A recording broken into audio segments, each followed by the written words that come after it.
Good evening students. तो आज का टॉपिक हमारा है न्यूक्लिक अम्ल, जिसको वंशागत के आणविक आधार भी कहा जाता है। वंशागत के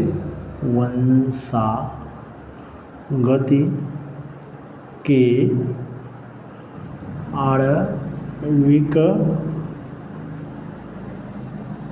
आधार, यह कक्षा 12 के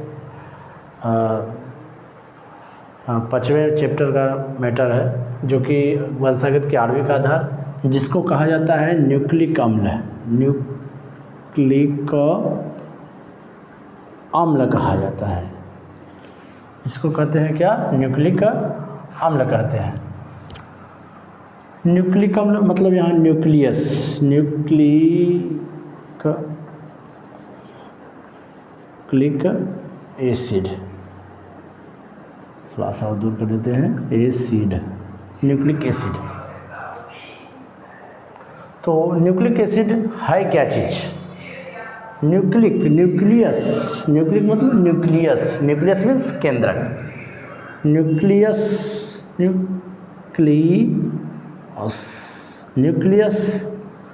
जिसका मीन्स होता है केंद्रक, जिसका मतलब होता है क्या? केंद्रक होता है। अम्ल मतलब एसिड, वो क्या है? एक प्रकार का एसिड है ना। तो कैसा अम्ल? केंद्रकीय अम्ल, केंद्रीय अम्ल। तो आज हम लोग बात करेंगे केंद्रकीय अम्ल के बारे में। यह केंद्रकीय अम्ल कितने प्रकार का होता है? जैसा कि आप जानते हैं, केंद्रकीय अम्ल 2 प्रकार का होता है, जिसको आप एक को डीऑक्सीराइबोस शर्करा कहते हैं, डीऑक्सीराइबोस शर्करा कहते हैं। दूसरे को राइबोस शर्करा कहते हैं, राइबोस शर्करा कहते हैं ना।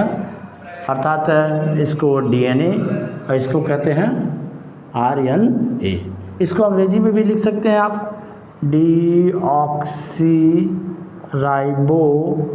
Nucleic acid. इसको कह सकते हैं राइबो न्यूक्लिक एसिड। एक डीऑक्सीराइबो न्यूक्लिक एसिड हो गया और दूसरा राइबो न्यूक्लिक एसिड हो गया। ठीक, तो हम लोग देखते हैं इनका संगठक क्या है, कंपोजिशन क्या है। कंपोजिशन के बारे में देखते हैं। पहले न्यूक्लिक अम्ल का कंपोजिशन है क्या चीज़, क्योंकि किसी भी पदार्थ को बनाने के लिए पहले कच्चे माल की आवश्यकता होती है, कच्चे पदार्थ की आवश्यकता होती है। उसी प्रकार से जब डीएनए बना होगा तो इसमें भी कुछ कच्चे पदार्थ भाग लिए होंगे। तो इस प्रकार से यहाँ पर कच्चा पदार्थ क्या क्या हो जाता है? यहाँ पर पाया जाता है पेंटोज शर्करा पाया जाता है।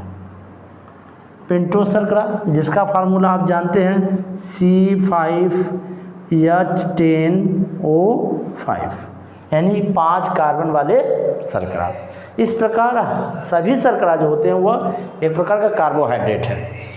कार्बोहाइड्रेट के बारे में आप लोग जानते ही हैं कि वह जैविक अणु है जो जीवों के लिए आवश्यक होता है। उसी प्रकार से जीव के निर्माण के लिए भी आवश्यक होना चाहिए क्या? पेंटोज शर्करा। ठीक, जो कि डीएनए की अवस्था में, जब डीएनए की अवस्था में इसको बोलते हैं डीऑक्सीराइबोस शर्करा। इसको क्या बोलेंगे?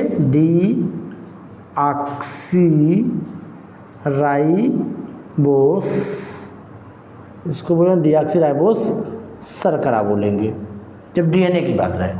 और इनके साथ आरएनए बोलते हैं इसको राइबोस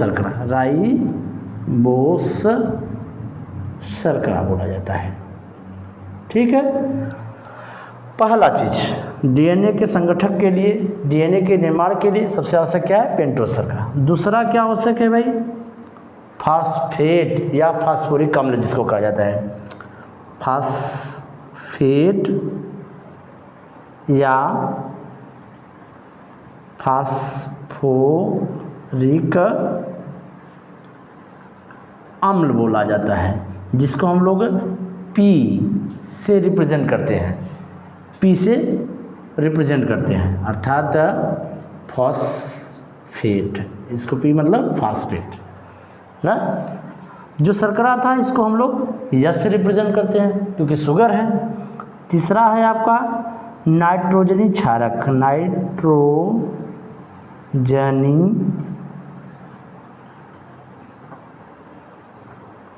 क्षारक, जिसको नाइट्रोजनी समाक्षार भी कहा जाता है। नाइट्रोजन क्षारक या नाइट्रोजनी समाक्षार कहते हैं। अब यह नाइट्रोजनी समाक्षार जो होता है वह दो श्रेणियों में बांटा गया है। इनको दो श्रेणियों में बांटा गया है। एक होता है प्यूरीन होता है और दूसरा होता है पिरिमिडीन होता है। पिरिमिडीन होता है, एक प्यूरीन होता है, एक पिरिमिडीन होता है। प्यूरीन जो है, प्यूरीन में ए और जी होता है, पिरिमिडीन में टी सी और यू होता है। प्यूरीन में ए जी होता है और पिरिमिडीन में टी सी यू होता है। ए जी का मीन्स क्या है भाई? ए जी यहाँ देख लीजिए, आप बगल में देख रहे हैं।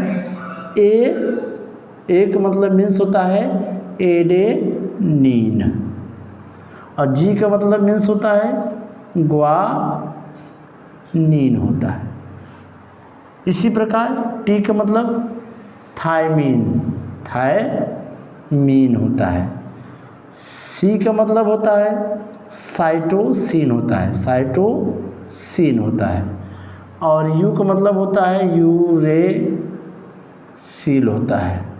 ठीक, इसको हिंदी में भी यही कहते हैं, एडिनिन, ग्वानिन, थाइमीन, साइटोसिन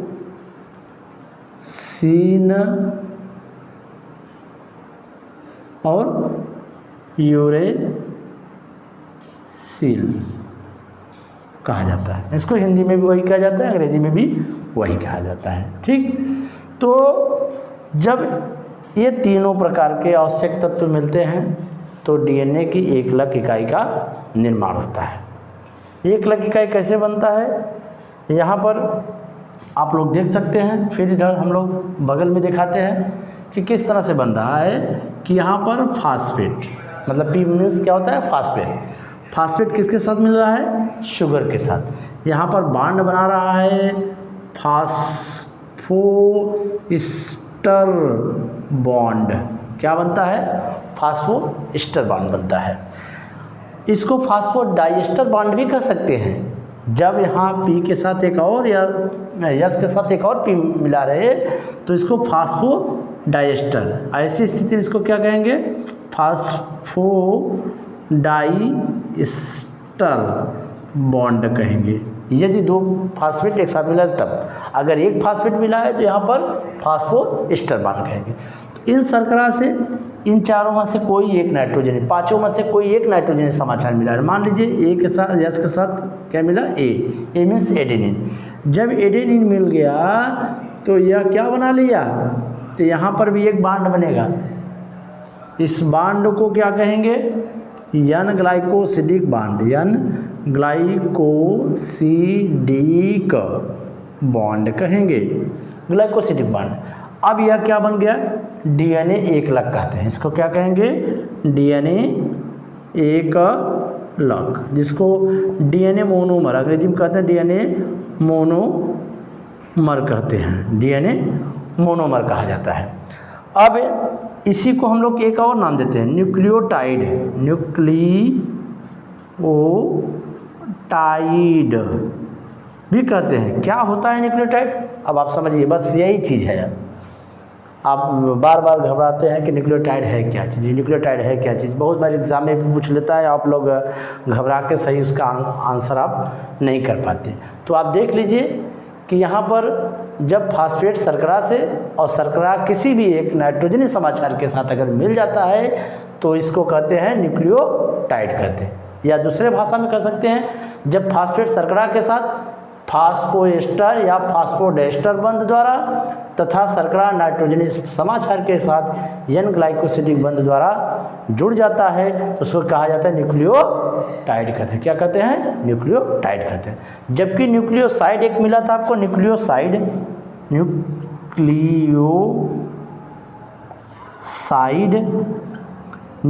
मिला था। अब इसमें क्या डिफरेंस है? न्यूक्लियोसाइड क्या चीज़ है? जब शर्करा के साथ केवल नाइट्रोजनस समाक्षार मिला है, अर्थात यस सिंगल बॉन्ड ए ना, और यह बॉन्ड कौन सा होगा? इस बॉन्ड का नाम है N glycosidic bond, glycosidic bond कहते हैं। जब इस स्थिति में रहे शर्करा केवल नाइट्रोजनस समाक्षार, कोई भी एक नाइट्रोजनस समाक्षार, जैसे ए लिखे हैं, यहाँ टी लिख सकते हैं, जी लिख सकते हैं, सी लिख सकते हैं, यू लिख सकते हैं, कुछ भी लिख सकते हैं, तो अगर इनके साथ मिला है तो इसको कहेंगे न्यूक्लियोसाइड। फिर से परिभाषा एक बार देख लीजिए आप। न्यूक्लियोसाइड जब शर्करा एन ग्लाइकोसिडिक बंध द्वारा किसी एक नाइट्रोजनस समाक्षार के साथ मिला होता है, वहाँ फास्फेट की अनुपस्थिति मानी जाती है, तो ऐसी स्थिति को न्यूक्लियोसाइड कहा जाता है। जबकि न्यूक्लियोटाइड क्या होता है उसकी भी सब समझ लीजिए आप लोग एक बार, कि जब शर्करा यानी कौन शर्करा? पेंटोस शर्करा। पेंटोस शर्करा फास्फेट के साथ यानी कि पी एस के बीच फास्फोडाइस्टर या फास्फोएस्टर बंध द्वारा जुड़ा रहे, और शर्करा नाइट्रोजनस समाक्षार ATGC कोई एक जुड़ा रहे, तो वह क्या होता है? एन ग्लाइकोसिडिक बॉन्ड के द्वारा अगर जुड़ जाता है तो इसको क्या कहा जाता है? न्यूक्लियोटाइड कहा जाता है। अब देख लीजिए, तो आज के लिए इतना ही। कल हम लोग फिर से इस पर बात करेंगे कि किस तरह से कैसे आपस में DNA की बॉन्डिंग होती है और DNA का पुनः निर्माण होता है। इस पर हम लोग कल बात करेंगे। आप लोग इसको तब तक देखिए, और अगर हमारी टॉपिक अच्छा लगा हो तो इस पर लाइक करें, कमेंट करें, शेयर करें, और अपने प्रश्नों को भी आप आसानी से पूछ सकते हैं, कमेंट्स कर सकते हैं, जिस पर हम लोग पुनः विचार करेंगे। धन्यवाद।